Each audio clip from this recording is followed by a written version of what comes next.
Bueno, ¿qué tal amigos? Bienvenidos. Aquí estamos intentando que la tecnología nos acompañe una vez más en la última página, en este formato virtual. Sebastián Porrini, ¿cómo le va?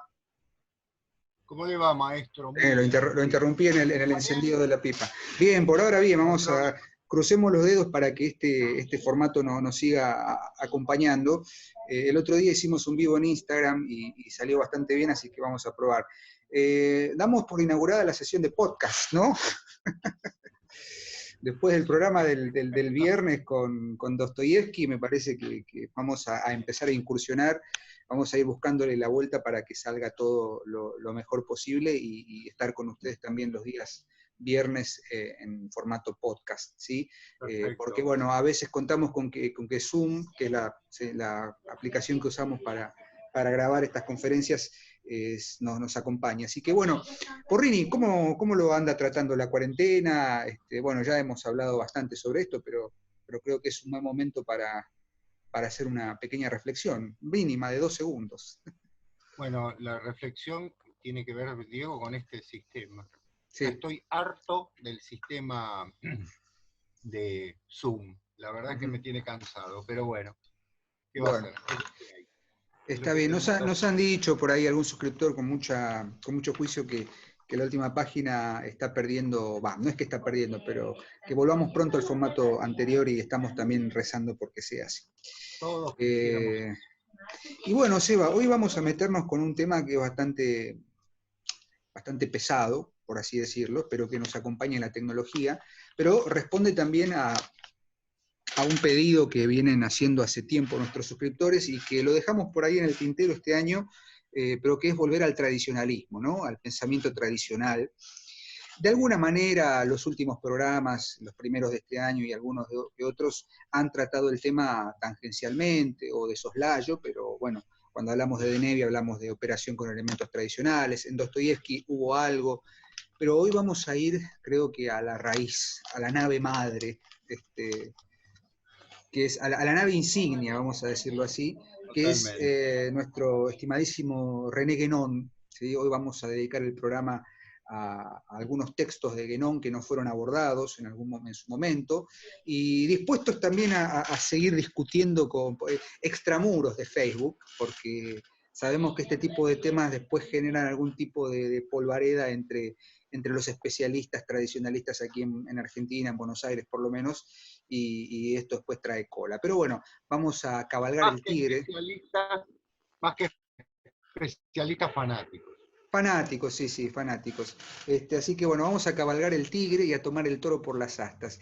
Y me parece, Seba, que hoy quisiéramos, obviamente yo te voy a dejar mucho la palabra a vos, porque quien ha leído a Guénon completo por lo menos es Sebastián. Yo he leído muy poco, o sea, he leído textos esenciales de Guénon, pero Sebastián acaba de terminar su libro sobre el pensamiento tradicional, que en algún momento verá la luz. Y sé que a Guénon lo tenés leído desde hace mucho tiempo. Yo a Guénon lo conocí no hace más de 10 años.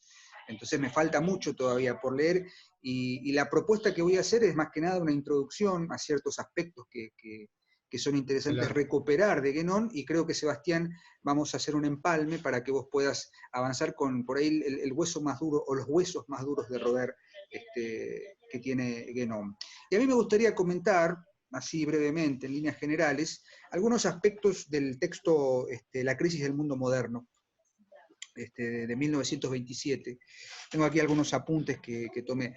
Y mira vos, ¿no? Porque no por nada yo te hice la pregunta de qué reflexiones tenemos sobre este momento particular en el que estamos viviendo. Y Guénon, La crisis del mundo moderno, que es un texto breve, muy fácil de leer, entre Mirá. comillas, fácil, ¿no? Digo, dentro de lo que es el corpus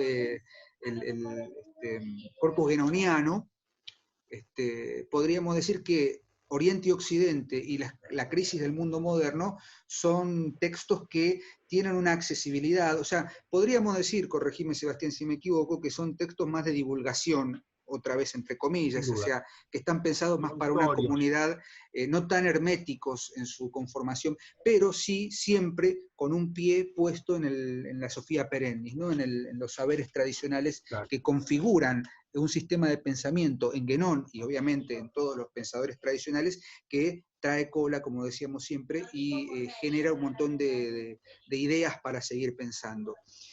Guénon parte de una hipótesis esencial en toda su obra, y que es justamente estos deslindes entre Oriente y Occidente, con una fuerte crítica al concepto de modernidad, sobre todo, y sobre todo a la idea del progreso indiscriminado que se yergue con la idea de Occidente. Algo de esto lo dijimos en el programa ya en el 2018 dedicado a Oriente y Occidente, justamente, pero acá Guénon lo que hace es retomar esta idea, profundizar esta idea, y plantea la siguiente idea, la siguiente hipótesis. Dice que el mundo, allá en 1927, ya está en una crisis, pero entender el concepto de crisis para Guénon, o desde la mirada guénoniana, es entender el mundo atravesado por un momento crucial, por una encrucijada. Toda crisis, dice Guénon, se termina de entender o se termina de instaurar en el momento en el que estamos en condiciones de llegar a un juicio crítico sobre los resultados adquiridos en determinado ciclo histórico. ¿Qué quiere decir esto? ¿Por qué estamos en crisis? Dice Guénon. Porque este es el momento en el que el mundo está a punto de enfrentar un juicio final.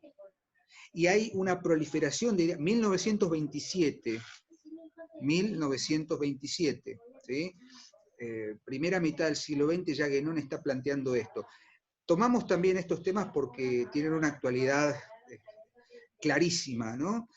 El mundo está atravesando, bueno, Guénon en realidad lo está viendo en dos vertientes, ¿no? El surgimiento, obviamente, de la idea de progreso indiscriminado de Occidente, ya en el siglo XX, la maquinaria, digamos, el proceso final de la industrialización, que ya tiene que ver con convertir todo el mundo occidental y avanzar sobre Oriente ya de una manera mucho más fuerte, los motores, las máquinas y demás, la maquinaria de la guerra, ¿no? Que ya lo comentamos con Junger.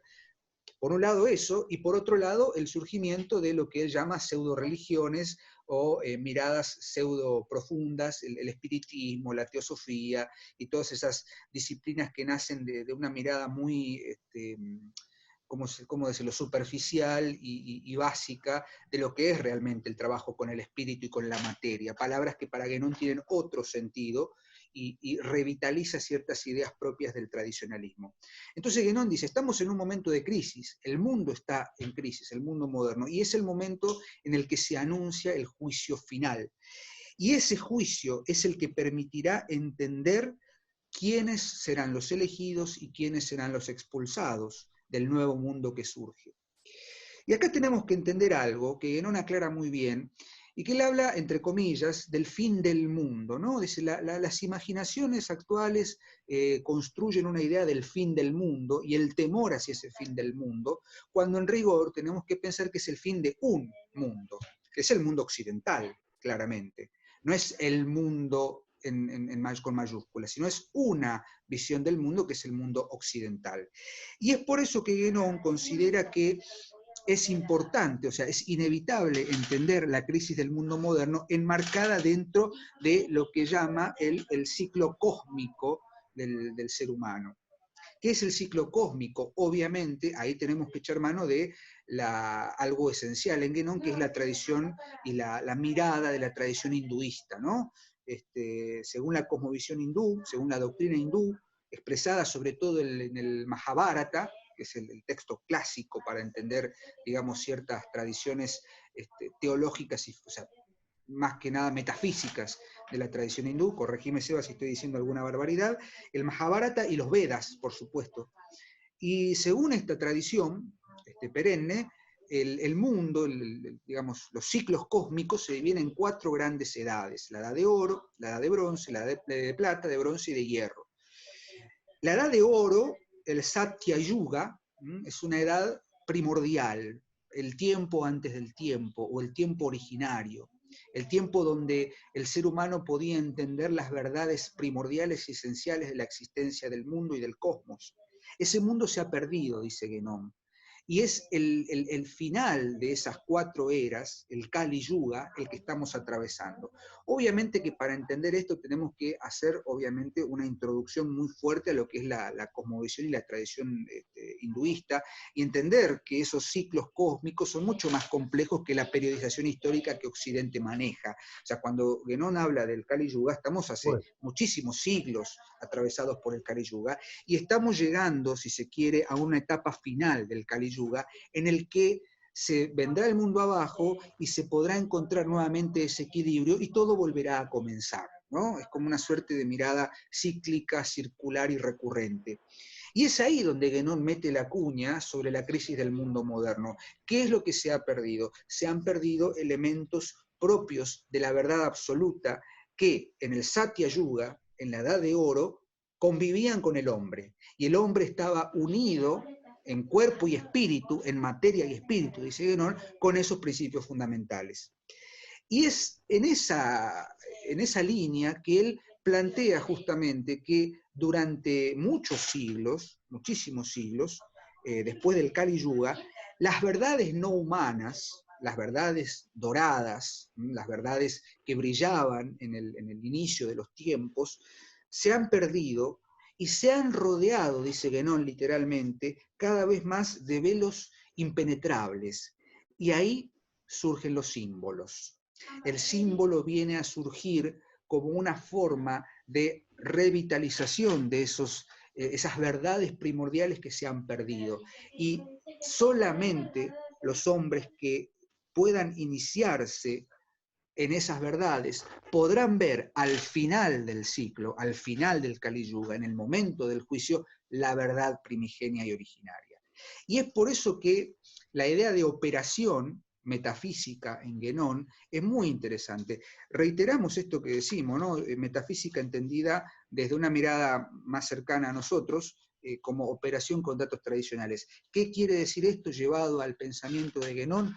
Metafísica es el reencuentro del hombre en ese momento de crisis, en el momento en el que el hombre necesita reencontrarse con la verdad, vuelve a reencontrarse, bien digo, con esas verdades primordiales. Es por eso que todo el corpus de pensamiento más profundo de Guénon, más hermético en Guénon, tiene que ver justamente con el manejo y la revitalización de estos símbolos que se han perdido y que están velados por, digamos, brumas o velos, valga la redundancia, cada vez más impenetrables. De ahí vendrá, Seba, el empalme que seguramente vos vas a exponer, ¿no? Perdón que hablé de corrido, no sé si me escuchaste, si se cortó la comunicación, pero... Perfecto, perfecto. No, muy bien, Diego. Bueno, vamos a empezar un poquito relacionando lo que vos decís con el concepto de símbolos. Si bien Guénon no tiene un libro específico sobre los símbolos, la simbología está en todos sus libros, hasta que muchos años después, muerto Guénon, en 1950 muere Guénon, en los años 60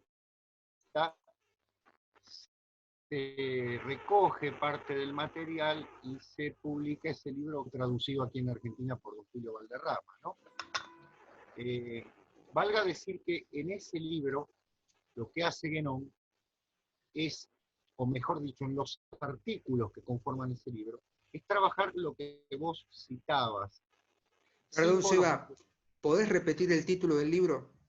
Símbolos fundamentales de la ciencia sagrada. Símbolos fundamentales de la ciencia sagrada, bien, porque se escucha un poco con lluvia el audio.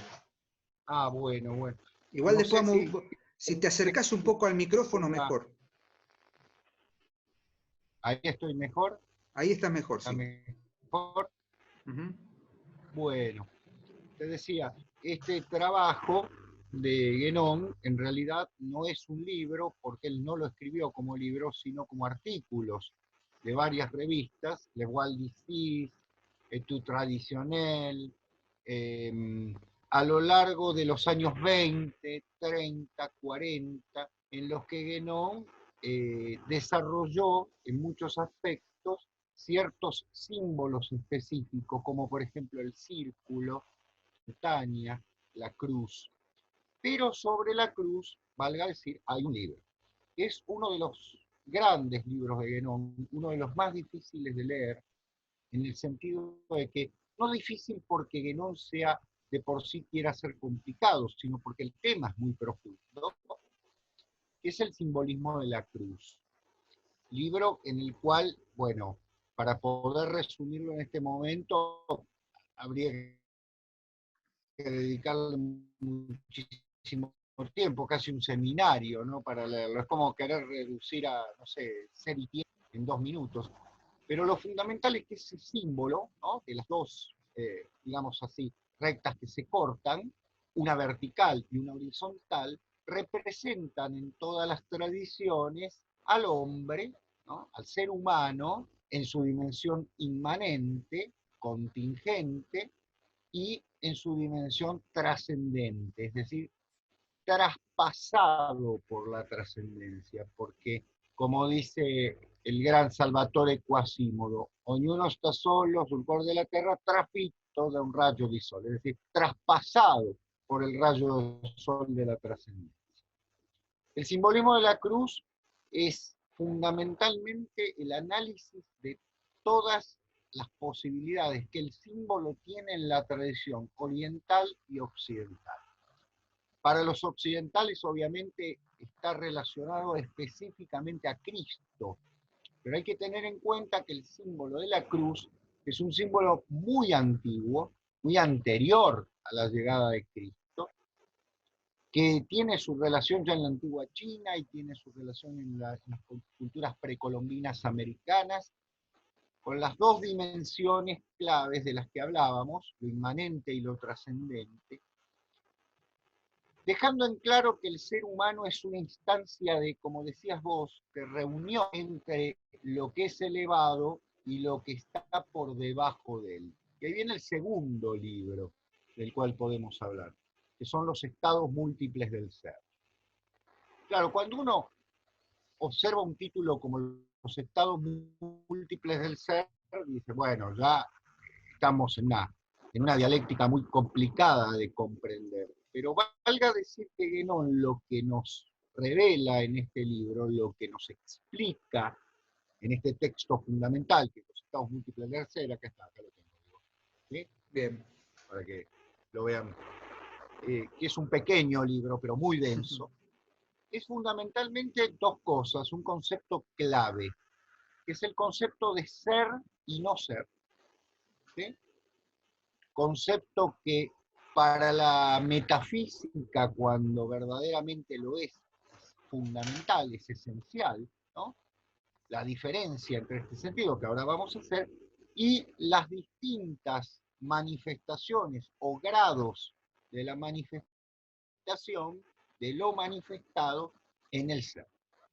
Por eso el libro se llama Los estados múltiples del ser, no del no ser. Bien, vamos a partir, si te parece, ¿vamos bien hasta acá? Excelente, excelente. ¿Sí? Sí, vamos bien. Bueno, muy bien. Ser y no ser. Bueno, aquí para los que han estudiado filosofía se les presenta un inconveniente. Ustedes piensen que lo fundamental está dado por la concepción parmenidia del ser. Es decir, al definir Parménides que el ser es y el no ser no es, evidentemente lo que es absolutamente racionalizable es el ser. Pero para la metafísica tradicional, o para las doctrinas metafísicas, como las llama Guénon, más tradicionales, el concepto de ser está en complemento con el concepto de no ser. ¿Qué sería esto? Bueno, el no ser abarca el ser. Y para tratar de entenderlo, es como si dijésemos que el concepto aristotélico de ser en potencia, si se me permite el término, es tal vez lo más cercano al concepto de no ser.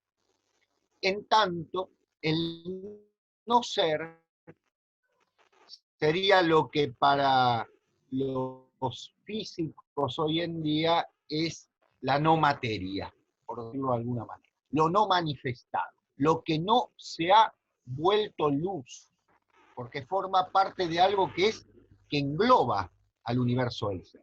Y el ser es lo manifestado. Por eso, en la concepción de ser y no ser, tenemos que partir de la idea clave de que, en realidad, la metafísica no es solamente el conocimiento del ser, porque eso es fundamental, sino también la disolución en el no ser, que es la esencia clave que está detrás, por decirlo de alguna manera, del ser. En los estados múltiples del ser se estudia fundamentalmente, desde el punto de vista de Guénon y desde el punto de vista de las doctrinas tradicionales, porque Guénon es un expositor, los distintos niveles o dimensiones del ser. ¿Qué quiero decir con esto? ¿Qué quiere decir Guénon con esto? Para que nos entendamos, Diego, vamos a hablar de la concepción que tenía Dante, del ser. Es decir, cuando Dante dice que hay 9 cielos en los cuales reinan los ángeles, los arcángeles, los querubines, los serafines, los tronos, las dominaciones, los principados, ¿no? Y luego las estrellas móviles y las estrellas fijas para llegar a la luz del ser.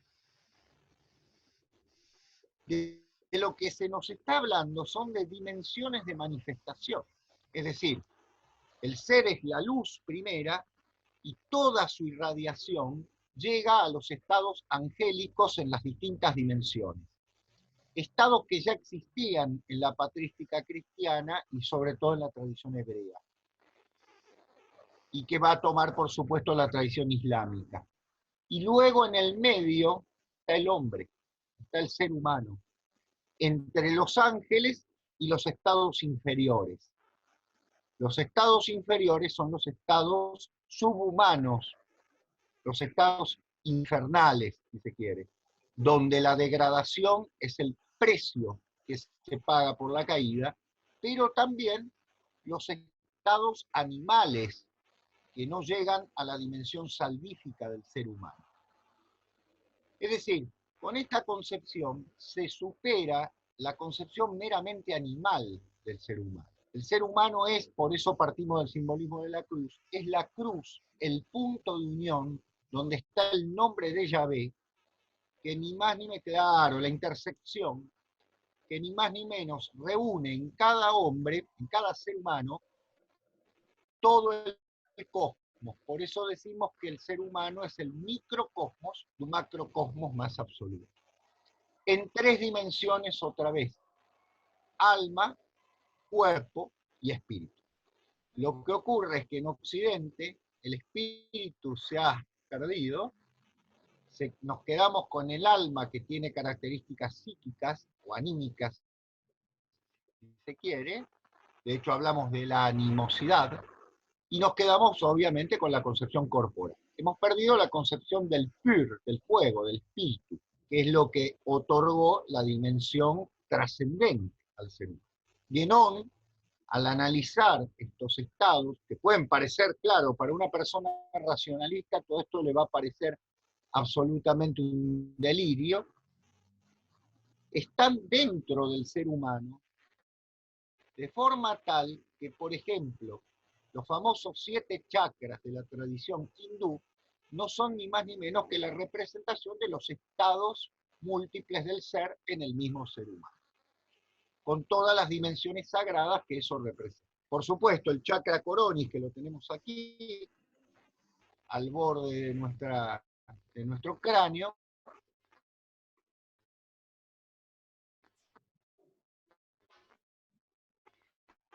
representa el estado de apertura más omnímodo, conexión con la trascendencia. Se va un segundo, Sí. Vamos de nuevo. El chakra coronis, que está aquí, representa el punto máximo de reunión con la divinidad que se manifiesta en la aureola sagrada, por eso los santos tienen la aureola, claro, desde el punto de vista del elemento espiritual y desde el punto de vista, por ejemplo, de la Kundalini en la tradición yógica de la India, ¿no?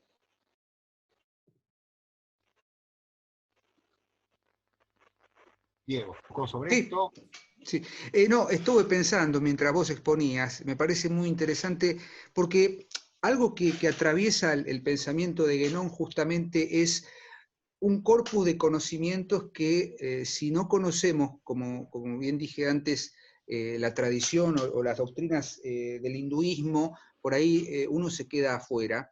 Y Claro. sobre todo, digo, cuando Guénon se pone en un estado metafísico para exponer y para escribir, justamente está desafiando al lector occidental. Pensemos que gran parte de su obra publicada circuló más por Occidente que por Oriente, si bien Guénon estaba iniciado en una tradición tradicional, digamos, perdón, en Sí. una tradición, sí, una tradición ancestral, que creo que era el sufismo, ¿no? Ujú. Sí, De exacto. hecho, si buscan a Guénon van a encontrar que tiene el nombre occidental y el nombre sufi, elegido por él, Exactamente. que es impronunciable, para mí por lo menos. Digo, el gran secreto, si es que podemos develarlo para entender a Guénon, es entender cuáles son los principios del hinduismo, pero los principios originarios del hinduismo, porque cuando vos mencionás la idea del chakra, la idea del kundalini y demás, obviamente Guénon reniega de todas las miradas facilistas y simplistas que empezaron a surgir allá por principio del siglo XX, fines del XIX, principio del XX, en torno de esta falsa espiritualidad. Y eso es lo que critica fuertemente Guénon, no solo en Oriente y Occidente, sino también en la crisis del mundo moderno. Estas ideas, Exacto. sobre todo en el simbolismo de la cruz, el axis mundi, ¿no? que nombrado por Mircea Eliade, o digamos el eje vertical y el eje horizontal, son elementos perfectamente comprensibles para cualquier tradición en tanto y en cuanto podamos entender que detrás de ese símbolo, como decimos siempre, como dice Ángel, hay un elemento que nos remite a otra cosa, ¿no? Siempre la etimología de Symbalein, ¿no? Lo que se arroja Ujú. y vuelve así, ¿no? Como el diabolein, Ujú. como decís Eva vos, que arroja y divide. En Claro, este caso el claro. símbolo tiene que reunir. La idea de reunión es volver a esa verdad primordial y desasirse de toda la parafernalia moderna, y ahí es donde empieza también, ya no, si se me permite la observación, ya no las pseudo religiones o las pseudo miradas espiritistas, o qué sé yo, como la teosofía, por ejemplo, sino la Claro. filosofía moderna, la filosofía, el racionalismo,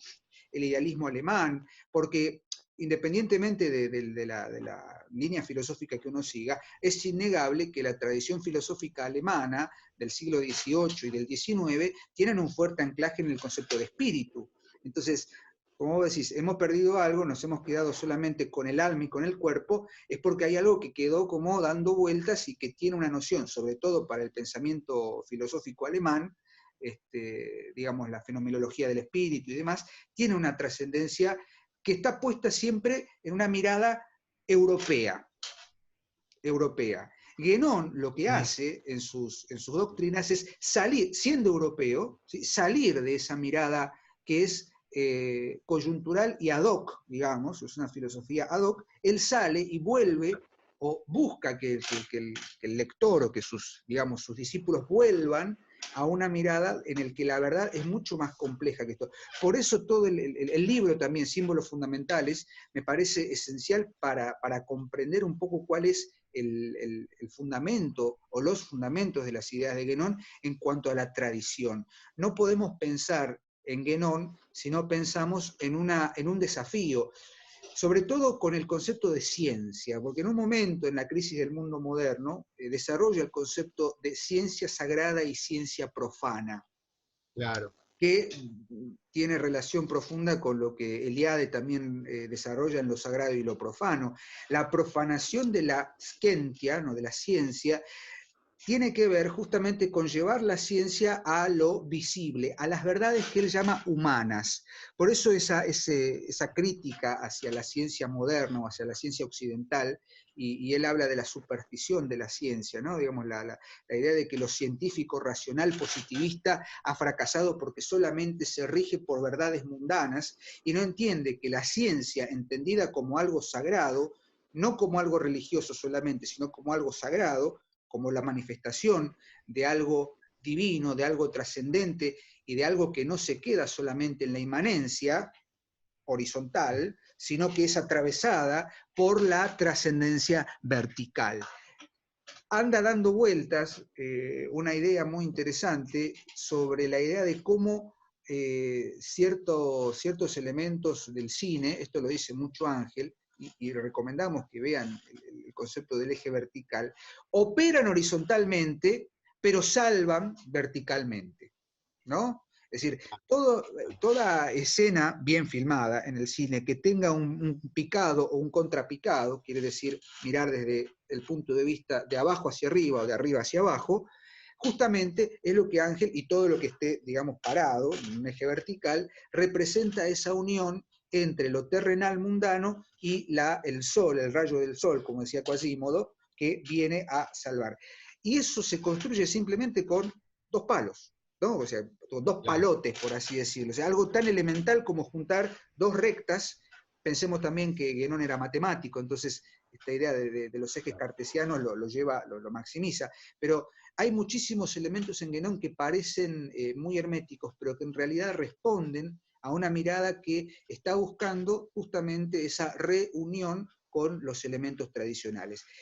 Y lo más terrible, si se me permite el adjetivo, es que Guénon nos obliga a pensarnos en un momento de crisis. Es decir, no es que no tenemos tiempo, creo yo desde Guénon, no tenemos tiempo de sentarnos a solamente filosofar y pensar y reflexionar como si estuviéramos en un monasterio alejado del mundo, sino que además de hacer eso hay que operar, es decir, hay que accionar operativamente con esos saberes para poder estar listos al momento de que el juicio final se desarrolle y se lleve a cabo y poder entender cuáles son las falacias del mundo mortal o de las verdades que son, digamos, artificiales, que son, digamos, contingentes, y ver que hay algo más allá. Y ese más allá es trascendente.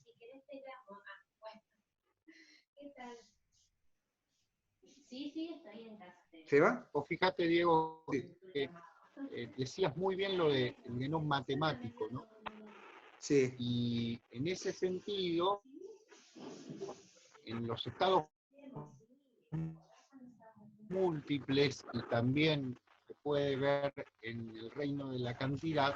Eso, me estaba olvidando ese título. Porque con infinitud, claro, la infinitud de posibilidades, de mundos posibles que existen, y acá vamos un poquito a nuestro campo de la gramática de los mundos posibles. Y en este caso estamos hablando, claro, de la infinitud de mundos. En ese sentido, Guénon sostiene muy claramente que estamos en una dimensión en la que la relación con el espíritu, o mejor dicho, a través del espíritu, es la única relación que existe con los estados superiores del ser. Cuando vos muy bien citaste el concepto de espíritu entre los alemanes, hay que tener en cuenta que el idealismo alemán habla del espíritu en tanto espíritu de la historia, o si se quiere, también el espíritu de un pueblo, en una concepción desde el folk, que es muy particular de los alemanes. Guénon está súper claro. Después, las derivas de eso, las derivas de eso son peligrosas. Bueno, vos fíjate que las lecturas supuestamente tradicionales, desarrolladas por ciertos grupos, en realidad están absolutamente opuestas a las lecturas guénonianas. De forma tal que cuando él habla específicamente del concepto de libertad, está hablando del concepto de libertad no en tanto la libertad política o la libertad económica o los derechos de tales cosas, sino que está hablando fundamentalmente de la liberación del ser humano, de la dimensión, exacto, de la apertura, de la dimensión meramente corporal y psíquica para elevarse sobre la dimensión espiritual. Por eso el concepto de liberación está tan trabajado en la tradición, ¿no? El concepto de moksha está tan trabajado en la tradición hindú, en la tradición búdica, en relación fundamentalmente con que la verdadera liberación no es cortar las cadenas de la independencia del país, sino la liberación de los ciclos que condenan al ser humano a la contingencia y de la falsa ilusión. Fundamentalmente, tengamos en cuenta también que Guénon trabaja, Diego, con el concepto de infinito para plasmar, para responder a la concepción científica de la época, como muy bien decías vos, utilizando el lenguaje racional. Pero habla de algo clave, el conocimiento. Y el conocimiento nosotros lo hemos dejado en una sola faceta, el conocimiento empírico racional es una faceta del ser humano muy importante, pero hemos anulado el conocimiento superior, suprarracional, me gusta decir a mí, pero bueno, ligado a Guénon, si quiere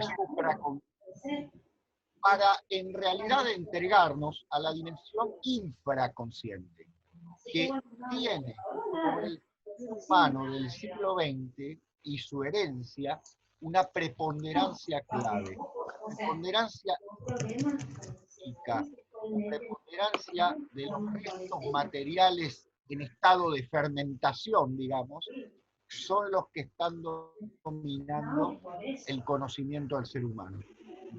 Vos sabés, Eva, que mientras vos hablás, estoy pensando, Srinivasa Ramanujan. Ajá, sí. Digo, Claro. observando las distancias y demás, saben que Ramanujan fue un matemático indio que fue muy conocido porque bueno, fue uno de los primeros digamos, indios que llegó a la Universidad de Cambridge para estudiar matemática, porque tenía una teoría que los matemáticos de Cambridge no podían descubrir el origen, pero bueno, se dice que entendió el lenguaje del universo, del infinito, ¿no? Digo, quitando mito y realidad de la historia de Ramanujan, es interesante, sobre todo la película, El hombre que conoció el infinito, que, digo, cinematográficamente por ahí no tiene los elementos que uno... No, claro. quiere, pero hay una escena en la que podríamos detenernos y ver esta convivencia. Si bien es ficción lo que vemos en la película, creo que es muy poderosa esa sugestión que hace la escena, que es que cuando Ramanujan llega a Cambridge, lo llevan a ver en la biblioteca los Principia Mathematica de Isaac Newton. Y la escena, una de las escenas puntuales de la película muestran la obra, la obra parcial de Ramanujan junto a la obra, a los Principia Mathematica de Newton. Esa convivencia que bien hablabas, que bien relacionabas y desarrollabas muy bien, tiene que ver justamente con eso. La idea de que tiene que haber una liberación del espíritu. No del cuerpo solamente, no de la materia, sino recuperar la liberación del espíritu para poder, digamos, estar listos para la instancia final del Kali Yuga. En ese sentido me parece que es operativo Guénon, y que es muy fuerte lo que nos plantea y lo que nos pide Guénon en el pensamiento tradicional. Y no me refiero a las tergiversaciones que hay sobre la mirada tradicional, no me refiero a la mirada eboliana de cabalgar el tigre, de casi llevar a tomar las armas, y con esto seguramente nos seguimos ganando amigos, pero no te preocupes, Eva, que en la batalla yo te guío. Digo, a ver, no estamos diciendo que hay que tomar las armas, sino estar listos espiritualmente, suprarracionalmente, para poder entender que lo sagrado es lo que nos va a salvar. Lo que va a quedar cuando todo se despedace, cuando todo caiga, cuando muera la maquinaria occidental, que está muriendo. La maquinaria occidental ha demostrado, o sea, la ciencia occidental ha demostrado, con esta contingencia actual, ha demostrado que es insuficiente, al punto tal de que estamos literalmente en el fin de un mundo. Digo, el Kali Yuga nos ha llegado sin esperarlo, porque esto no lo vimos venir, me parece. La situación en la que estamos no la vimos venir. Y este es el momento en el que tenemos que recuperar esos elementos. Y no estoy diciendo, y con esto también creo que me voy a ganar a algunos enemigos, no estoy diciendo encerrémonos solamente a rezar un rosario o a prender velas a un santo. No, no. Corresponde, perdón, a la ritualidad de una creencia, y respeto mucho porque al ser católico sé lo que es eso. Digo, además de eso, si al rito no le ponemos, digamos, no lo vestimos con religión, y a la religión no la entendemos como una administración de lo sagrado, esa vela encendida, ese rosario rezado es vacío. Esa Claro. preparación espiritual tiene que tener una conciencia y una supraconciencia racional. Suprarracionalmente tenemos que entender que ahí hay una búsqueda de algo que nos antecede, una búsqueda, un regreso al origen. Vos fijate, Sebastián, que el otro día, cuando grabamos el programa de Dostoyevsky, volvimos a una instancia casi analógica, que también es tecnológica, que es hablar por teléfono. Digo, y acá viene por ahí la contradicción. Nosotros usamos medios digitales y tecnológicos para transmitir nuestro contenido, pero justamente lo hacemos porque es el único instrumento que tenemos para recuperar, o no para recuperar, para instaurar, para poner estos temas en la mesa de debate. Temas que no son tocados tradicionalmente por la academia o qué sé yo qué. Vos fijate que si prendés la televisión, lo único que te vas a encontrar es con noticias sobre cuántos han muerto, cuántos se han recuperado. La inmediatez, digamos, la esclavitud de lo inmediato, la esclavitud de lo coyuntural, nos corre del lugar verdadero. Es decir, después de que todo esto pase, ¿dónde tenemos que refugiarnos? Evidentemente, la primera respuesta que nos surge es en lo sagrado. Y en ese sentido, Guénon, en sus primeros escritos, y sobre todo en los últimos, está llevándonos a pensar en eso, está obligándonos, nos está interpelando a pensar en eso. Sea cual fuere la tradición que elijamos, ¿sí? Uno puede elegir la tradición católica, puede elegir la tradición hebraica, entender, pensar y operar. Porque si nos quedamos solamente en la comodidad de escribir un ensayo monumental sobre la cábala, bárbaro, o sea, mirá cuánto sé de la cábala, me pongo a estudiar hebreo para entender la cábala. No, señor, hay que vivir esa tradición y ser consecuente con los principios tradicionales de esa iniciación. Y eso, señores, no es fácil, porque el mundo moderno de Occidente se ha encargado de obturar, de oprimir eso. Ya lo hemos dicho más de una vez.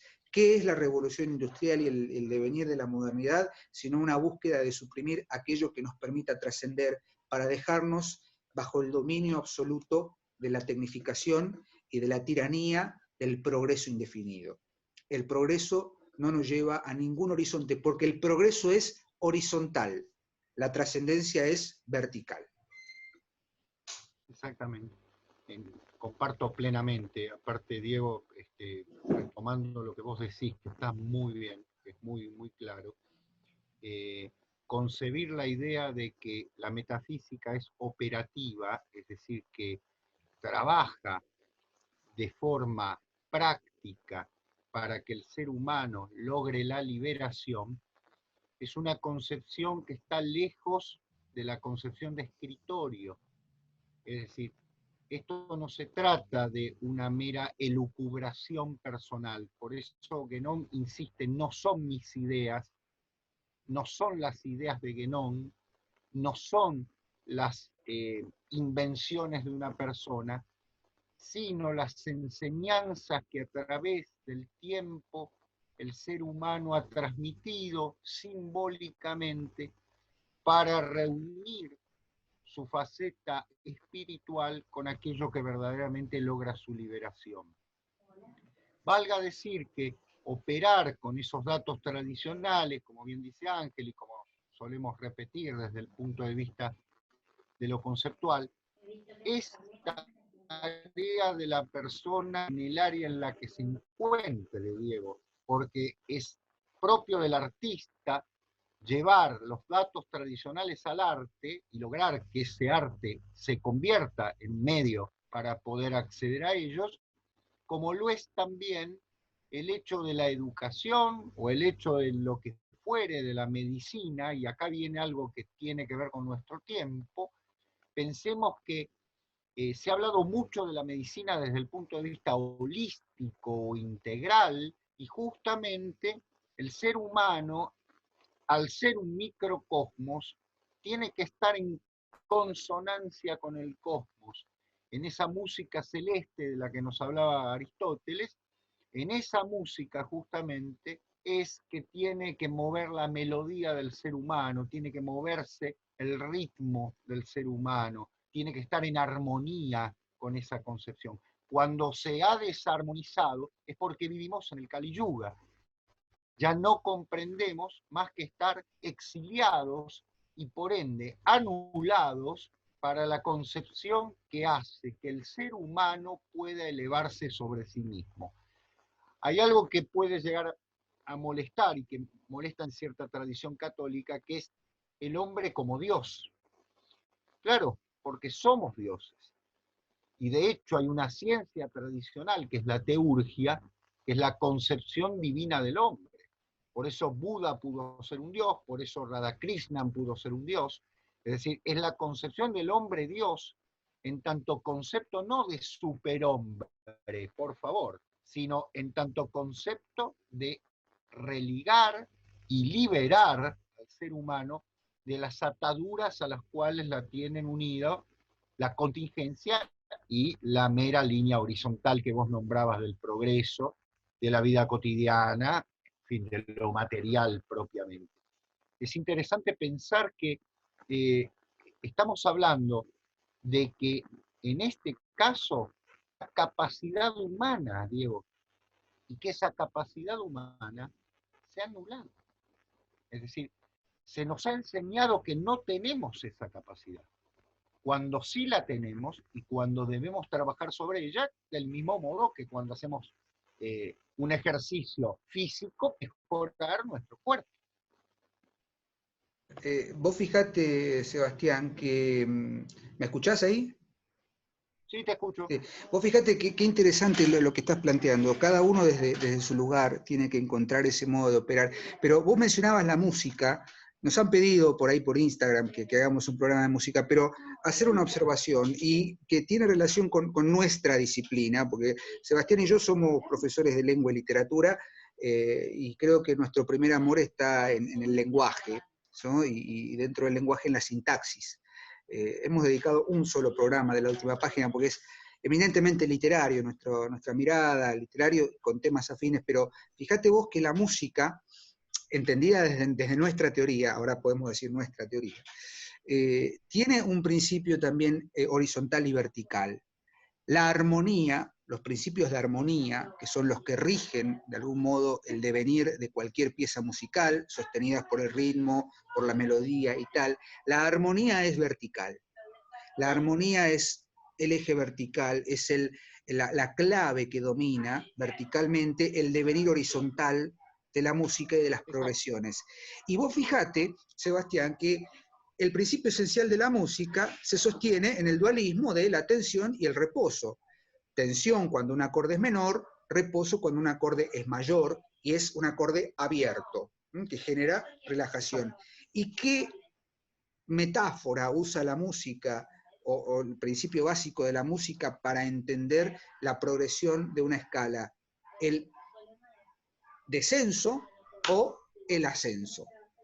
Cuando uno avanza en el piano, por ejemplo, hacia la derecha y va hacia las notas más agudas, hacia las notas más sensibles, se está elevando. Es subir. Subir un tono es avanzar hacia la trascendencia. Y cuando va hacia las notas más oscuras, más pesadas, hacia las notas graves, más en tensión, se está bajando, ¿no? Ascenso y descenso son principios de la música, principios pitagóricos y principios de los misterios órficos, ¿no? Orfeo, ¿qué era? Es el personaje mítico que tocaba la lira, y que tiene que descender a los infiernos. No por nada Offenbach le dedicó el famoso Orfeo de los Infiernos, ¿no? Exactamente. Digo, como para pensarlo, lo simbólico no necesariamente, me corrijo con algo que dije antes, digo, si quieren iniciarse en el hinduismo, bienvenidos sean, ¿eh? No estoy diciendo que no lo hagan, pero digo, a veces podemos encontrar estos elementos a la mano. Totalmente. Y encontrar una verdad que está más allá. Bueno, está Schneider, el libro de Schneider sobre la música, y no me acuerdo el título ahora, pero tiene que ver con esto. Exactamente, los animales símbolos en la música. Que, Diego, retomando la excelente explicación que hiciste justamente desde el punto de vista de todo esto, valga decir que otro de los libros de Guénon, El hombre y su devenir, según el Vedanta, ¿no? La música tiene mucho del devenir, porque es inevitable, al igual que el lenguaje, que tenga que expresarse en el tiempo de la narración. Y el tiempo es lo dominante. Y el tiempo es, digamos así, la dimensión del ser, porque la eternidad es propia del no ser. En ese sentido, podríamos hablar específicamente de la dimensión del tiempo como una dimensión divina, en la que nos encontramos los seres humanos. Y en esa dimensión está la música, porque ¿qué hay en el no ser? El silencio. Daniel Barenboim, excelente representante de la convivencia entre lo oriental y lo occidental, la orquesta Diván del Oeste y del Este, West, Sí. me acuerdo ahora el nombre, es eso, ¿no? Músicos judíos, digamos, hebreos con músicos palestinos, ¿no? Barenboim dice en una clase, sus masterclasses, que son interesantísimas, que la música es la ausencia de silencio.